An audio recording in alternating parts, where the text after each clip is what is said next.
All right.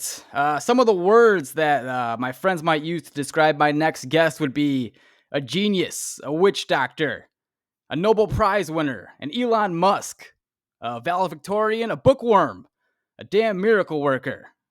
You're the author of the book Chaos in Color, which is a memoir of childhood trauma and forgiveness. Please welcome to the show, Layla Salek. Hi, thank you for having me. Of course, appreciate you being here.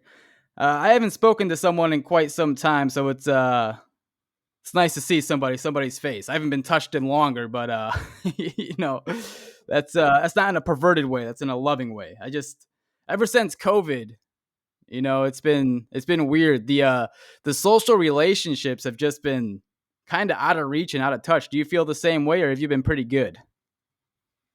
Well, I mean, the pandemic was a little strange. I felt like it kind of set us all back in some ways, years, and then I felt like it kind of pushed us ahead in years. So it just depends Interesting. on really, what it is. In psychology, it's wonderful when the pandemic hit because now we have like telehealth and Right. talk therapy, and people can do everything from their home now. But then in some ways, it's set us back socially. So it's odd. Yeah. So have you been noticing with children that there's a setback because kids they were doing homeschooling for quite some time, and there's that whole aspect you lose with the social variety of that.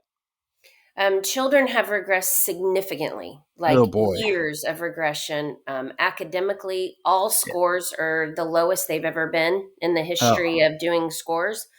Academically, they're down. Socially, they have regressed. I mean, years.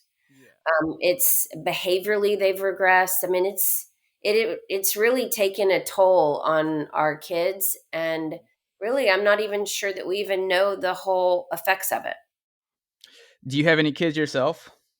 I do. I have a daughter that's about to be 21. She goes to Boston University. Nice. And so, she spent her last two school years at home, her high Yeah, school years at home. that sucks. That's horrible. I have a 5-year-old. Oh, wonderful. A girl or a Yes. boy?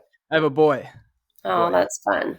Yeah, it's fun. It's fun. But yeah, like I think he was like 2 and 3 during those COVID years, and we were worried about like if is wearing a mask covering faces doing something to their cognitive health, you know? And I've seen mixed studies about that. Like kids need to see facial recognition, and when you cover up the face, it's delaying them. Did you hear anything along those Yes. lines? Yes. Yeah. And especially for little ones, that was a very hard thing. Okay. Because it sets them back socially. Most of our social skills comes from the idea of being able to read people, read Yeah. their emotions, read their behaviors, and we couldn't do a lot of that. And children need to be around other children. That's how they grow. And so when they were at home, they just weren't receiving all the socialization that they needed to receive. So yes, there's a lot of regression. Okay. Yeah. That's unfortunate. I want to ask you what led you to become a behavioral psychologist? How'd you get down this road? Oh, so, I write about this in Chaos and Color. I grew up with a single mom that was mentally ill. She was untreated bipolar. And so, within that, with my childhood, there was a lot of trauma that I experienced. And the way that I set out to kind of deal with this trauma was to go into psychology. And I didn't go into behavior at first. I actually went into experimental psych at TCU. And it pretty early on, I realized that was not what I wanted to do. What's And experimental psych? so it was in social psychology, but experimental psychology means that within your particular field, you do research and then you publish it so that Okay. other people can apply what you have found. And Interesting. I didn't want to just do research and publish it and then do more research and publish it. I actually wanted to go out and work with people. So I stopped that PhD and then went into my master's and really had to go back and find out what I wanted to do. And so I just so happened I got into a master's in applied behavior analysis and absolutely loved it. And so when I finished my master's, went directly into a PhD in the same thing. And so whenever I work with kids, which I'm retired now, but whenever I worked with children, I always felt like that I was, helping my mom as a young kid and Oh, changing that's these nice. children's futures so that it changes their kids' lives. And Yeah. so it was very, very rewarding. Yeah, that sounds fulfilling. I mean, and it's directly linked to your family, to your mother. I mean, yeah, that seems like a good calling there. So what was it like living with your mother? What is bipolar that's untreated look like in a household? Well, it can look very different across individuals. It can look different in females than it does in males. But my mom, bipolar means you have cycles of mania and Mhm. cycles of depression. And My cousin so was just diagnosed with it a couple uh, months ago. Yeah. it breaks my heart. Um, they really do need to be treated and get on medication and go to counseling. But my mom, when she was manic, she was up and high and fun, and then she would leave and not return for a long time. Oh, And jeez. then she would come back when she was depressed and then could not get out of bed. And then we would finally get her to this place called MHMRA, which was a public mental health that you could take people to. And they would prescribe her Valium. And then why, I don't know. And then she would come home and try to commit suicide. So we went through this cycle a lot when I was young. We're talking years, I'd imagine, Years. years beyond years. Yeah, that's so straining. Yeah. Do they often people that are bipolar look for drugs or alcohol as an outlet? Because this is one thing I noticed with my cousin. Every time that he reaches out in this, and I'm his closest cousin, and every time he reaches out is when he's like down spiraling and he's talking suicidal, but he says he won't ever do it, and he's been seeing therapists as well, but whenever it's this down spiral, it's because it's alcohol induced.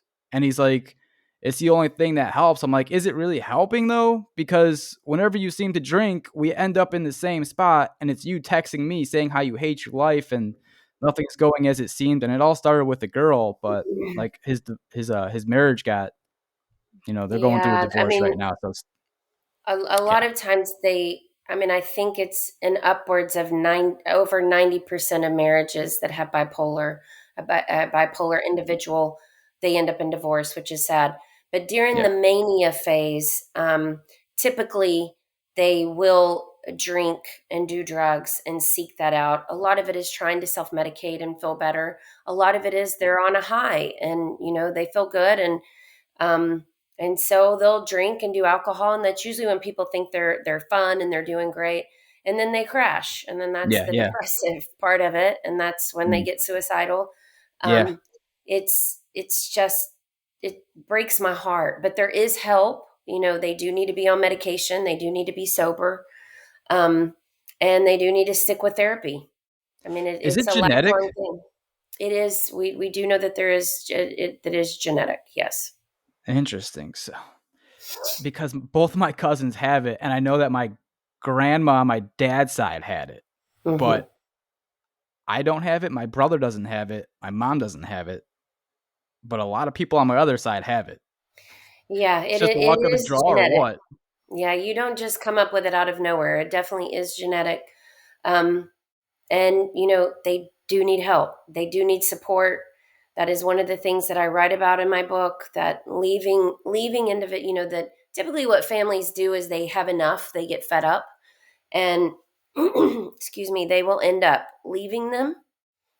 It's like this tough love thing that people learned about a long time ago, and they need help. That doesn't work isolating them. They need support, and they need information and knowledge, and they need someone to help them get hooked up with a good therapist and get into groups. And there is a wonderful bipolar support group for those that are bipolar and people that are around them called Remind, and they're free, and they're every day of the week you can go, and Beautiful. it's amazing, amazing, amazing group. It's a wonderful resource.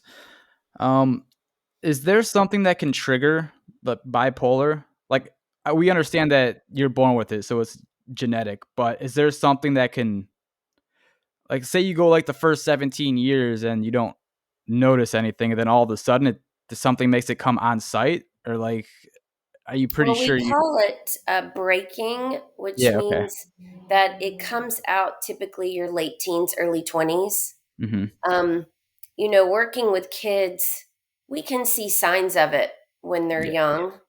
I think even some psychiatrists were diagnosed baby bipolar, but really you should not do that.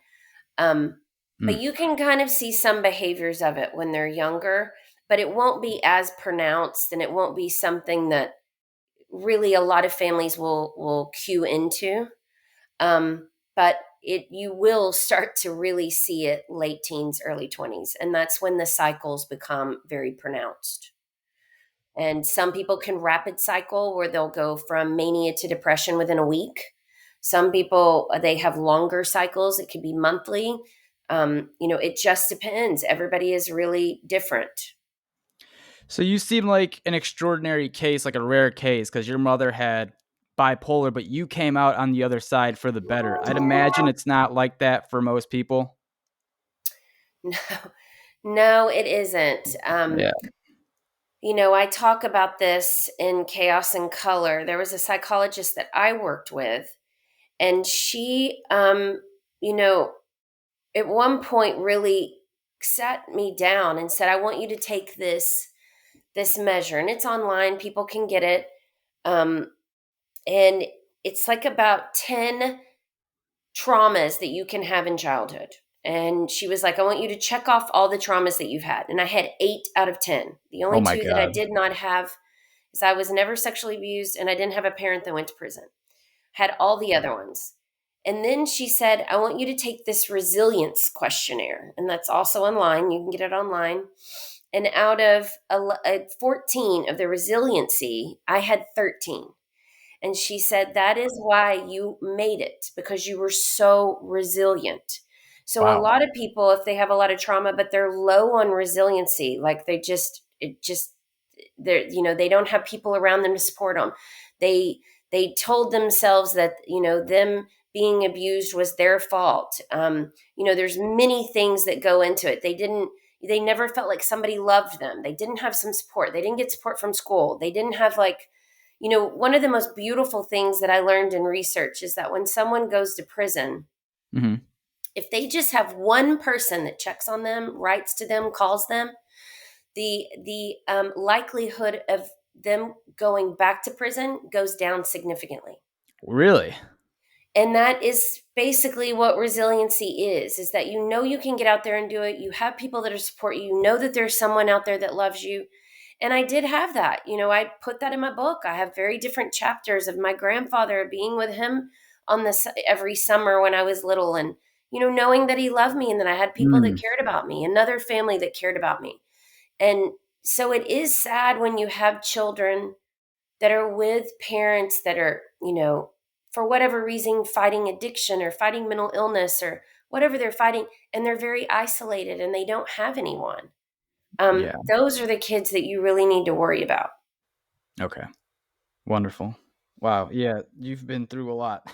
I'm glad to see you that you're doing well and passing on the knowledge that you've learned. Sometimes it's like these blessings in disguises, right? Like you go through so much trauma, but the strong ones like yourself, the resilient ones are able to almost like in an art form like come out on the other side and are able to articulate it to those in need. So you're Yes, thank very yeah, you. I you're started welcome. writing the book and I wrote the chapters. I didn't write them in order, though you wouldn't know it reading it. And I was going to give them to my mom. I wanted my mom to read them so we could finally have some conversation over something. Um, and then, as my family members and different people would read them, I'd give it to people if they were in there and they'd read them. And they were like, "You know what? You need to publish this. This doesn't Mhm. need to just be something that you keep within the family. This needs to be published." And I do believe that. What I love is when I go to book signings or book readings, so many people come up to me and they're like, "Our family hasn't talked about this, but I'm going to give this book to our family." I have a mother-in-law that's bipolar. I have a sister that's bipolar, or somebody that has major depression and they're not getting help. And the conversations that are coming out of this are Right. just amazing. And it is Yeah. what people need to be talking about. Yeah, it's a conversation starter. How many people do you know the percentage of what people are depressed or have bipolar? I don't. And it changes. And what we have found is This generation of kiddos, Yeah. um, basically, definitely middle school, high school, around in college, like, kind Mhm. of this 10-year span in there. Um, they don't follow any generational curve of all the previous generations. And Whoa. so they have more depression, more anxiety, more suicidal, more Oh, isolated than any Jesus. other generation ever. They don't want to leave their home, they don't want to drive, they don't want to leave their parents. Every generation before them, they were super excited to drive, and they Yeah, yeah. rebelled and they wanted to leave home and they were glad to get out. There's just, we know that the social media has a really big component to it. Mhm. But it is very sad. It looks very different than other generations. I think it's not just the social media, it's when the social media came to an iPhone, so it was in your pocket and on your person 24 hours a day. Yeah, I mean, you can just stay in your room. You Seriously. concerned me when you said that at the very beginning. Yeah. If you're isolated and you're feeling depressed and you're overly anxious and you're fearful, a lot of that means you're staying so much in your head. I Oh, do yeah. a lot of teaching of how to get people out of their head because they stay very fearful and anxious. Um, and it does worry me. And I do see that it's not just social media. I see that the pandemic made that so much worse. Mhm. Mhm. Yeah, I've been doing some things. I go to open mic on Wednesdays to get out and get out of my comfort zone. I Good. go to the gym, I go to the health club, I run outside a lot to get that vitamin D. But like I'm in my 30s now and that social aspect is almost it's completely gone, cuz I don't like to Mhm. drink or do drugs. So I Good. don't like going to the bar, and a lot of my Yeah. friends who were my friends still do that, you Mhm. know? And I have my kid. I mean, I meet people at sporting events that he's in a lot of sports, and I'll coach some of his teams, but it seems like almost like another paradigm that I'm entering. It's so strange, you Well, know? it is odd. It's almost like we're more connected globally through technology, but somehow that being more collective connected globally made us more isolated individually. I mean, it's a very, Yes. very ironic and odd concept we're in right now. What are your thoughts overall on social media? Where do you stand by it? Oh, I think social media is perfectly fine as long as you limit your time. Like, I have a timer on my phone. Yeah. And if I've been on, the only one that I'm ever on is Instagram because I'm also a photographer. But Oh, if okay. I'm on Instagram, Instagram up to 45 minutes, a little alert will go off. And I'm like, okay, I need to be done. Good for you. Yeah, a lot of people should adopt that. That's pretty good. It's Nice. helpful because you don't know how much time you've spent on You there. get sucked in that thing. Yeah, you get sucked in that wormhole. You Mhm. do very quickly, and you can be on it forever. I took a poll on I have a Facebook group. I took a Hmm. poll and I was wondering what age do you think people should be able to use social media? And everybody said 18 and up. Like a lot of people were saying that kids should not be using social media. They don't see any benefit. I'm sure there are, but it seems like the cons outweigh the pros in that case of social media for Yeah. kids. Yes. I mean, I kind of have to go with that. I would definitely. The sad thing is not everybody's adhering to it. So what I I find know. is a Yeah. lot of parents that are really strict on their children about social media, they have like this uphill battle to climb. They want their child to have a phone so they can get a hold of them and the child can Yeah. get a hold of them. But then Mhm. they put all these parental controls on the phone. But then we have Mm. children that are so much smarter than us in technology. That's right. They'll have what looks like to be a calculator, but it isn't. It's a way for them to go to Instagram or TikTok or, um, they can get around so many things that we have no idea that they're doing. It's hard, but it's not good for them. It really is not good for them. They need to learn those social skills. They need to be out there Yeah. socializing. And just I give to Mercy for Animals monthly, and I speak with the man that is over Mercy for Animals. And one of the ways that we got connected is that on TikTok, there's a lot of animal cruelty, Really? and The hell what's that all about? I don't know, and it makes me cringe. I'm not on TikTok, but it makes me cringe to think about young children. I mean, anybody seeing it, but then you think about what young kids are exposed to on social media that they Hmm. shouldn't be. I mean, they absolutely should not be. Yeah, I agree So with it that is. It's an 100%. uphill battle. I mean, I'm with them. I do think you should really have parental controls up and up to high school, but good luck with that. Yeah, you just ratted out a lot of kids saying that the I calculator did. is probably a social media, so you're probably not very Yes. well liked right now. No, there are so many ways for them to get around it on the That's phone. crazy. That's yeah, yeah, yeah. Kids are creative. I mean, we used to be as well when we were young. So I mean, True. you know, I don't know. Yeah. So let's say, so you didn't have a dad growing up, right? Well, I mean, I have a dad, and we're super close now. Oh, My interesting. dad Okay. and parents divorced when I was three or four, I think about to Hmm. be four. Um, which I understand. It was something that he just literally could not be around this lady anymore. The Oh, that's problem right. Yep. is in the 70s, the court system would not give custody to a dad. It did not Crazy. matter what the mom was going on with the mom. They did not see dads as suitable parents. It's very odd. That And seems like a so it pretty good just, case if your mom has bipolar that they would well, give you I to mean, your wouldn't dad. you think, right? I mean, you Yeah. would think it, and they just would not let it happen. He could have visitations, but they Wow. just would not let it happen. And so I would see him, visitations, and I would see him when I would go and stay with his father during the summers. I would see him in the summer. Um, but, it's just divorce for me was very devastating. I was very close to my father, and he was, the figure in my life and my home that was like super normal and very Sense of funny and good stability. looking. And, it was horrible when that happened. So And did I your grew mom up have like really the wanting him. did your mom have the overall say with visitation rights? So your mom had full custody of Everything. you? That's Everything. And then, insane. That's here crazy. she would leave me at home as a very young child for weeks at a time, and I couldn't go be with my dad. I mean, it Jeez. was just a very odd. It was horrible. They do not do that anymore, which I'm sure you're aware. I'm sure you've been through Yeah. this, but Mhm. it's very hard. It seems like court ordered child abuse. Yes, and I mean, in some ways we do still a little bit do that. If you have a parent that um you should watch the documentary that's out right now. Maybe I've Um seen it. Get Help for Maya or Help for Maya. Have you I seen that? haven't It's seen it. on No. Netflix. What is it? It's about a child that had this very odd disease. And the mom and dad were trying very hard to get her help, and they were taking her everywhere. And it's in this one area. Well, actually, it's happening all over the United States, but it was very pronounced in this one area.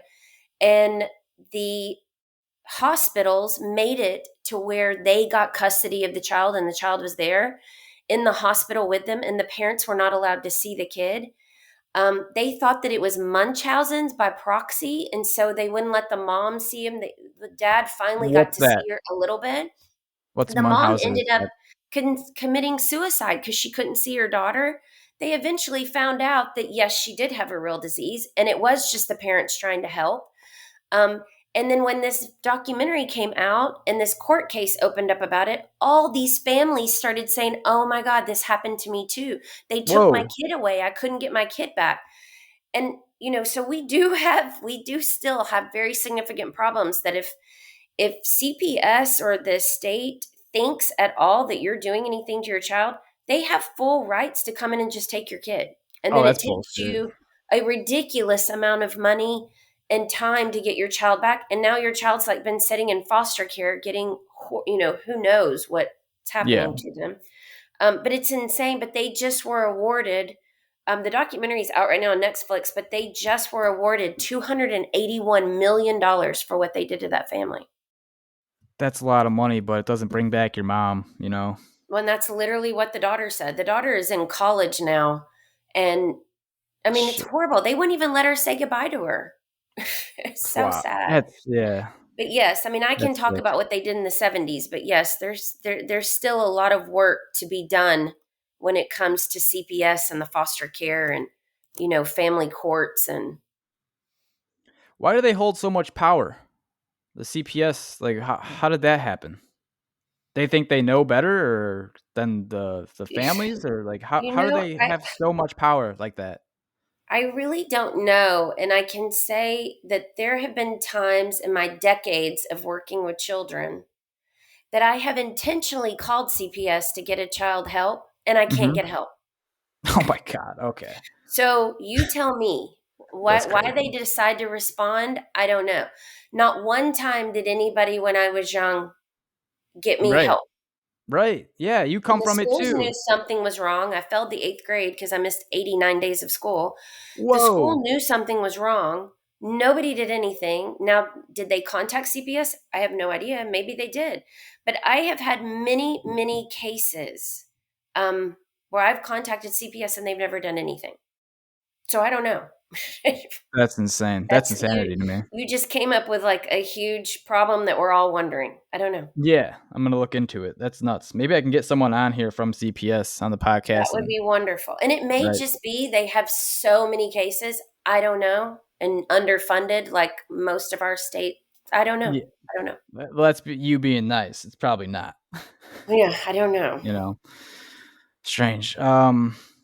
Okay, so yeah, your dad left, but you didn't want him to leave because it was court ordered. So what types of things did you notice in your life when he left? And I'm trying to make a connection because I like to talk about like should parents, if able, stay connected even if it's pretty toxic in that household, or is it better for the kid to get divorced but you still have like these seeing rights?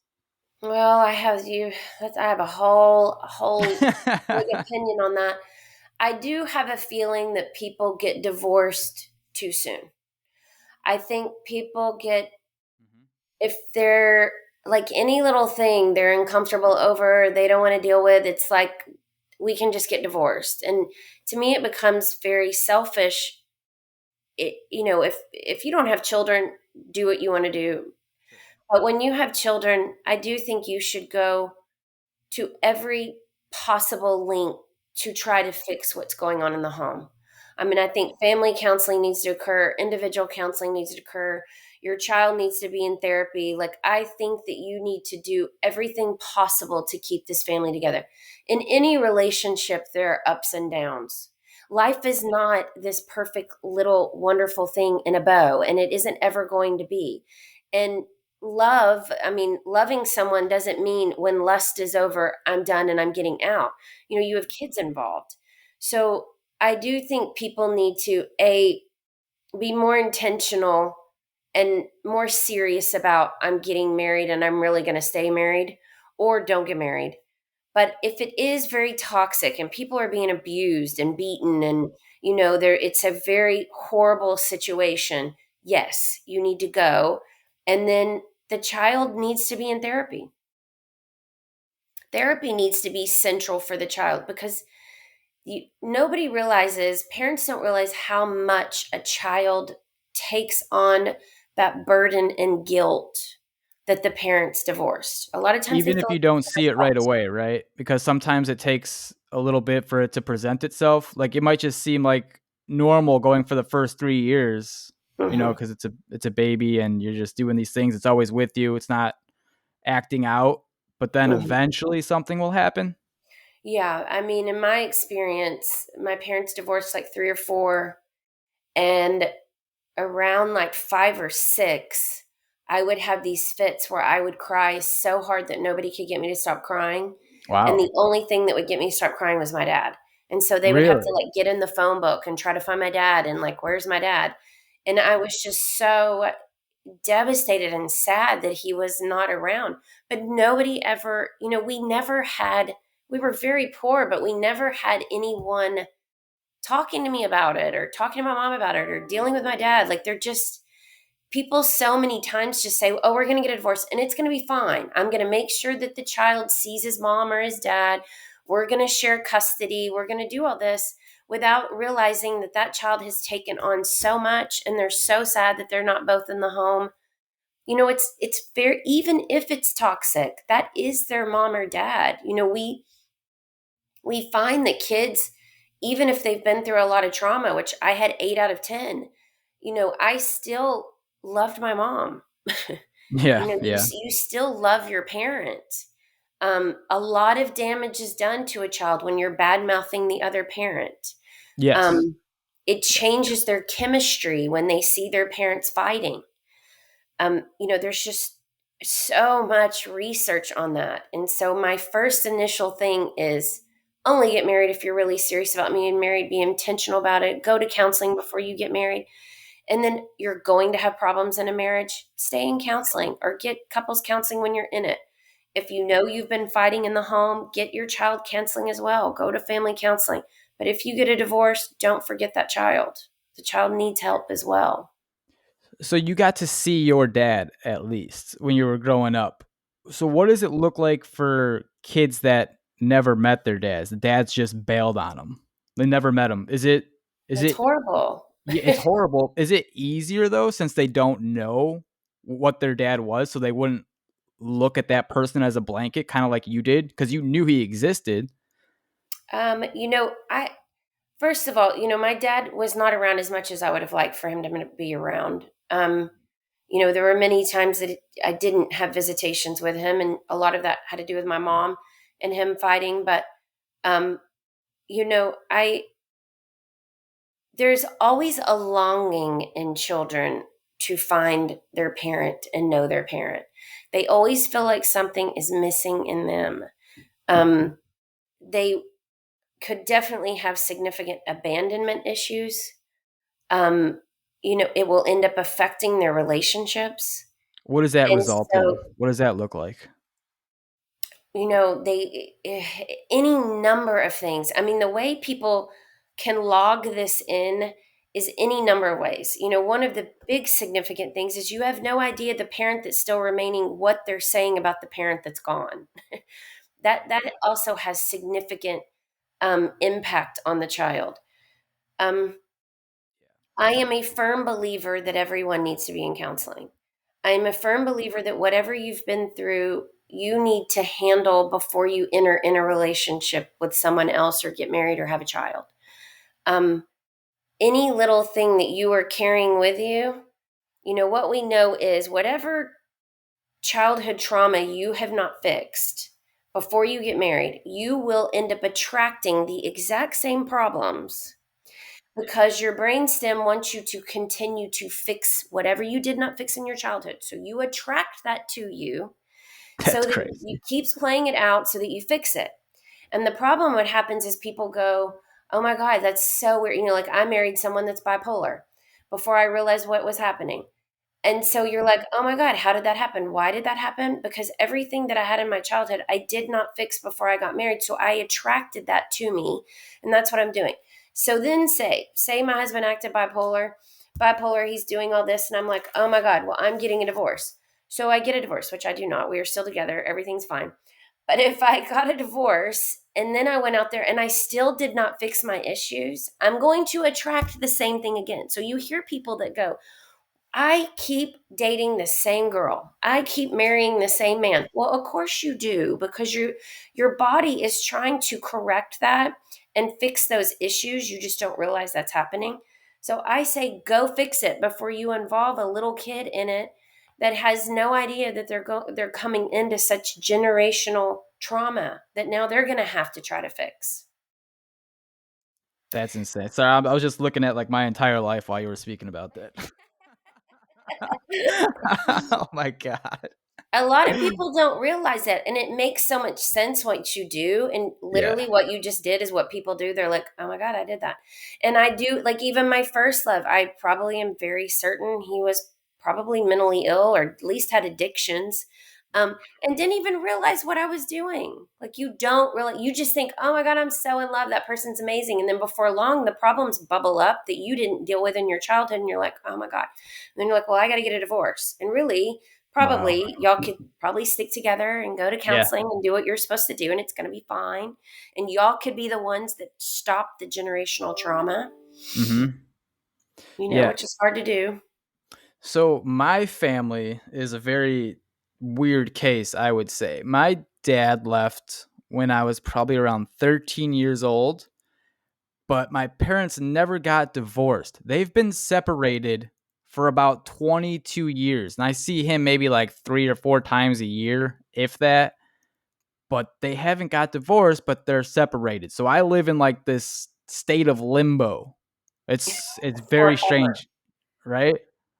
Yeah, and it's odd that you say that. My mentor in psychology, who is a clinical psychologist himself, has done the exact same thing. He has been separated from his daughter's mom for like 28 years. Yeah, They okay. have never divorced. He does have another like girlfriend that he's had, but he's never been remarried, obviously, because he hasn't Yep. divorced from the other one.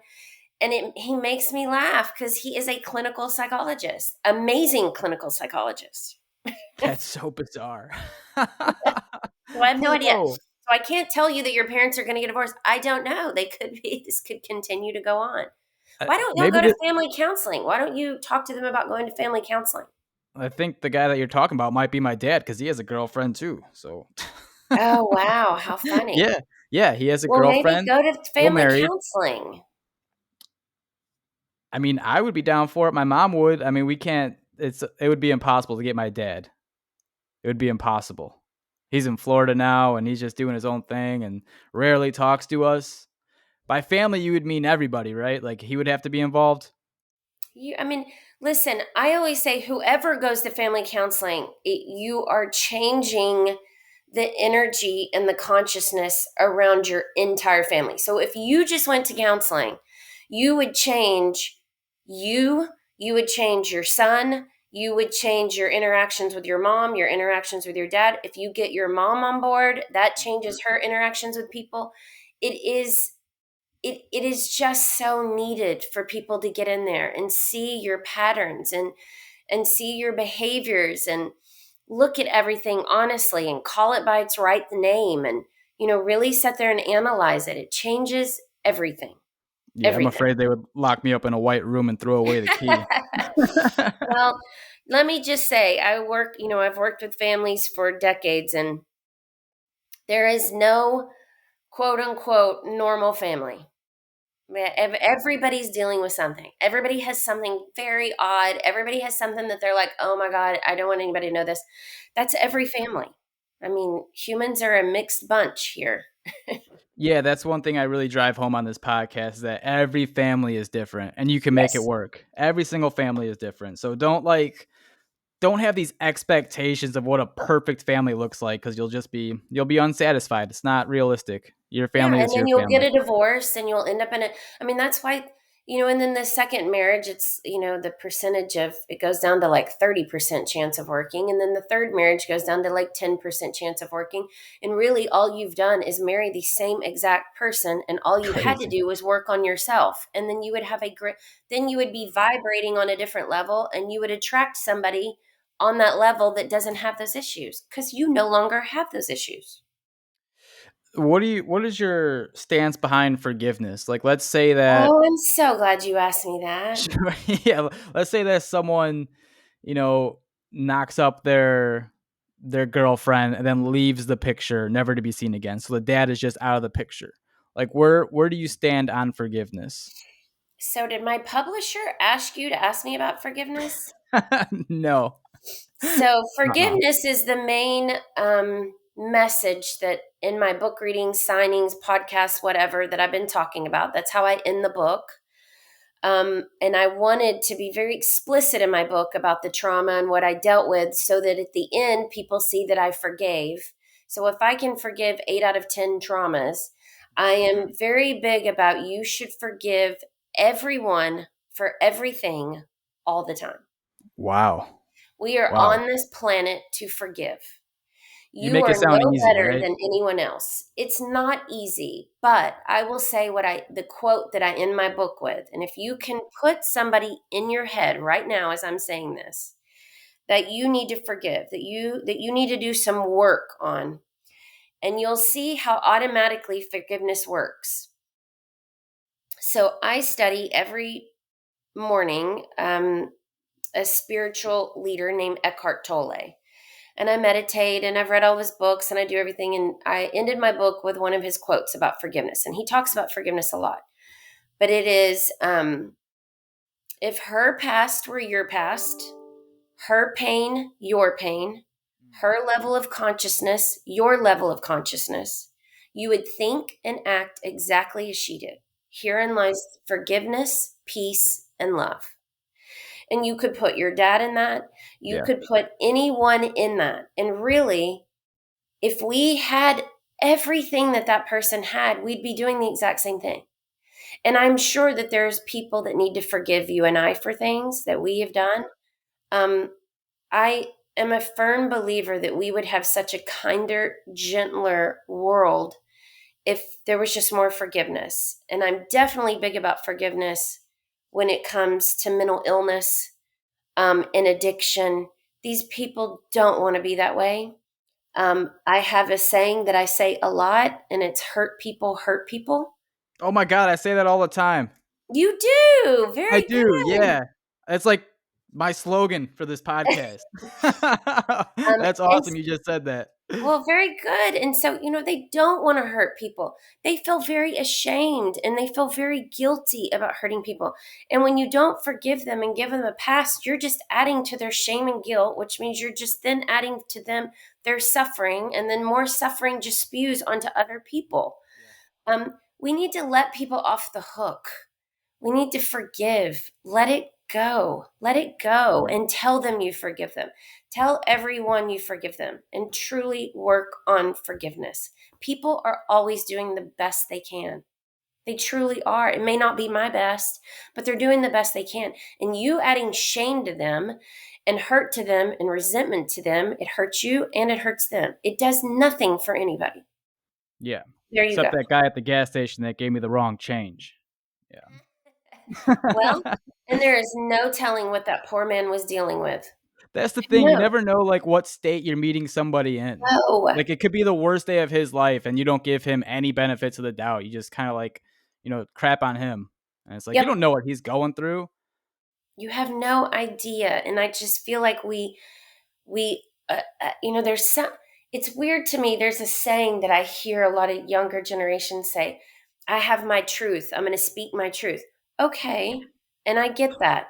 But you're also, in some ways, you need to understand life isn't just about your truth. There are billions of Mm. people on this planet.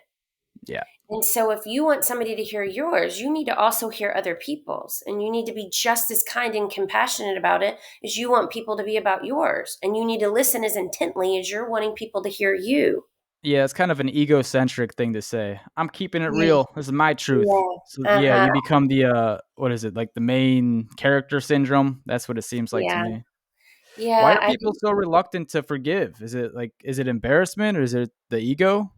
I think it's all ego. I think it's All all ego. ego. I think we tell ourselves a story in our head that we've been wronged and that we're a victim, and it becomes our identity and it becomes something to talk about and complain about. And it becomes a way of getting attention. Um, and really, you never are going to get to a place of peace and love without just letting it go. Who cares? Who cares? They're working on themselves. Let it go. Don't add to shame and guilt, and don't add to your resentment. All you're doing is taking rocks and picking them up and sticking them in your little backpack. You're carrying around so much weight, so many rocks you keep picking up and putting in there. Don't pick up the rock and put it in there. Let it go. It's okay. It's okay. You've hurt people too. When you want somebody to think about the worst thing you've done to somebody, in that all you want is for them to just forgive you, just let you off the hook.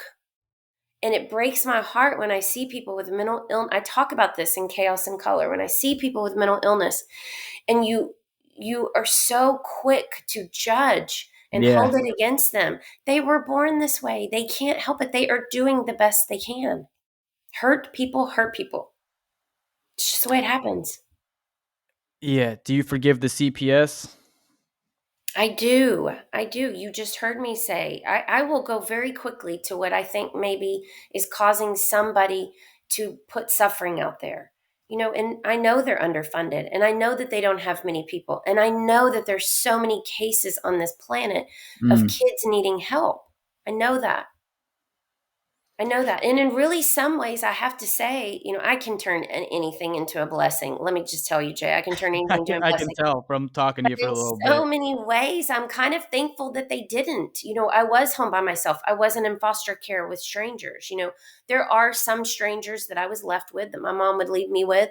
But the majority of the time I was at home, or I was with a family that I was always around at certain times, or my grandfather or my dad.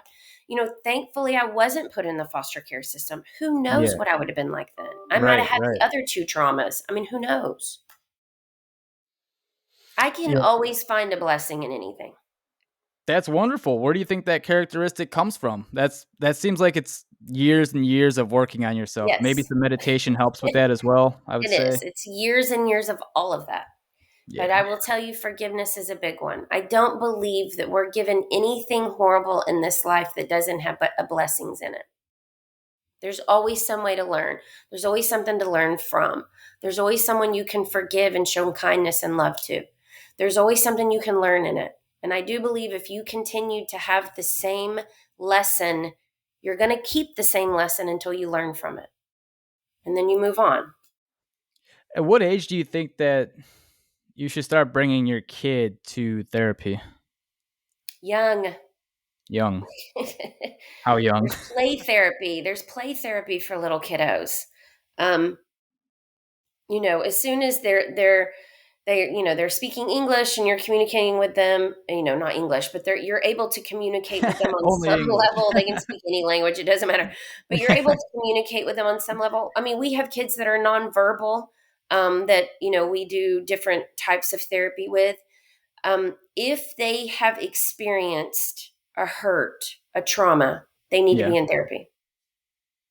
Let's say 2.5 years old. They can speak a little bit. Play therapy is amazing. They can go in there and play with someone and talk to them and draw. But at that age, both parents spending time with them and playing with them and having activities with them is amazing. Okay. Yeah, there's a lot of divorce going around nowadays, and it hasn't always been like that, right? Well, so my generation was the first generation of it. I'm Generation X. Okay. Um, and we were what they called latchkey kids. We were the very first generation that parents were divorced and they gave us a key Yep. and said, "Go home after school. Here's your key to get in." And it was the first generation. No parents were home when you got home. Nobody Yep. knew what we were doing. We I'm always familiar laugh. with it. Our Yep. generation is like nobody cared what we were doing. Nobody knew what we were doing. Yeah. They like give you a quarter to go to a phone booth. Um, and before that, there wasn't divorce. I mean, Everyone's like, "What the hell's a phone booth?" I know, right? Right. It's insane what we dealt with. I mean, I Yeah. do love it. It's made us all a pretty strong generation, but it's kind of crazy when people just look at you and say, "Here's a key," when you're like 6 years old. Yeah, could you imagine nowadays? There's no way. What age does No, that start at? 24? exactly. No, Right? there's no way. No way. That's crazy. Um, Jeez. Because I have a son as I've been telling you about. He's really good. He's doing really well in school, and his mannerisms are excellent. His characteristics are wonderful. He's a really good kid. I see him nearly every day. Me and my ex-wife have a really good relationship. Well, that's Really good, wonderful. open door. I mean, co-parenting to the max. My dad and her dad were best friends, so I go to her family parties. She comes to mine. We're always hanging out together with our kid. Oh, I'm proud of y'all. That is wonderful. Yeah, that's kind of why I made this podcast. That's Just to wonderful. show people that it is possible. Like what you were just talking about forgiveness. The forgiveness is there. We forgive each other. There's something bigger. We have a child together. Let's Yeah, and grow this and thing that up. child was supposed to come into this world. Mhm. That's why you guys got together. Mhm. So you want to cultivate that childhood and do everything you can for him. And at a certain age, I would ask him, do you want us to all go to counseling? Do you want to go to counseling yourself? I, wanted my daughter to go to counseling, like, I think she was in middle school when we found out my husband was bipolar. And she went, she didn't like it. She didn't want to go, which, please understand she's grown up with the psychologist. But Right, and right. then when she went off to college, out of nowhere, she came and said, you know what, Mom, I would love to go to counseling. And she goes once a week. And now she is the biggest person about everybody needs to be in counseling. She Oh, absolutely wow. loves it. Yeah. Well, It is that's true. When you go in and start doing the work and you have yeah. somebody and it's confidential and you have somebody that you can just kind of talk about things and they hold a mirror up in front of you and you start to learn about yourself and it is liberating. It's pretty amazing. The only way you can really learn about yourself is speaking out loud. Would you say that's true or no? Because I've learned so much about myself doing this podcast. Just like sometimes I'll do these solo podcasts. I understand that talking to someone is probably much better as well. But when I just come on here and just start talking, like shit that I didn't even know about myself just comes to the surface and I just let it out. And then I'll in real time start thinking about my life like, oh my God. Whoa. Yes, that's why I started writing. And I Right. always say Right. that me writing my book was the most healing and cathartic thing I have ever done. And I've been in counseling and I'm in psychology. Um, and really, after I did that, I was like, wow, I don't even need psychology anymore. And then that's kind of when I went to Eckhart.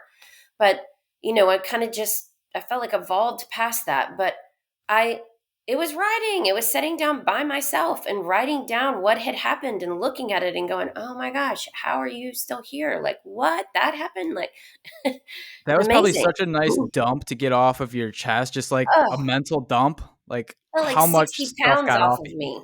That's crazy. Yeah. How long is your book? Uh, 200 and something pages, maybe. It's like 21 chapters. Um, Wow. yeah. Yeah, but I mean, I talk about the mental health system. I talk, there's a lot that I go into. But, please, please get the book. And, somebody that's bipolar, it's in y'all's family. Yeah, yeah. Pass it Yep. around. Y'all have that conversation that people need to have to get your family members help. Don't shame them, help them, forgive Yeah. them. Yeah, I will. I'll pass that book on. Thank you. I'm glad that we met, so I'm able to do that. I mean, geez, what a blessing, right? Talk about your blessings. There you go. You said There it. you go. Well, listen, let's wrap it up here. I appreciate you dropping by. I mean, you are a wealth of knowledge. Thank you. I feel better after talking to you for a little bit, and you give me hope. Thank You give me you. hope. I'm sure the listeners have hope too now as Wonderful. well. Go ahead and spout off what your book's name is, where they can pick up your book, if you have social medias, anything like that. So I'm Dr. Layla Salek. My book is called Chaos in Color. You can get it on Amazon or anywhere you get books. And I have a website that's drsalek.com. And I'm currently about to finish my second book called Dear Caregiver. And it's basically a diary of sorts for people that are a caregiver for those that are mentally ill. It goes through every topic somebody might want to go in. But I would really love over the holidays if everyone could get Chaos in Color and give it to a family member that's struggling, or somebody that is dealing with someone that's mentally ill. It's a good read for people to have these difficult conversations. Magnificent. Awesome. Dr. Layla, thank you so much for being here. Thank Really you for appreciate it. having me. Of course, everyone at home, check out the book. Thanks for listening. We'll see you on the next one. All right. Peace. Thank you, Jay.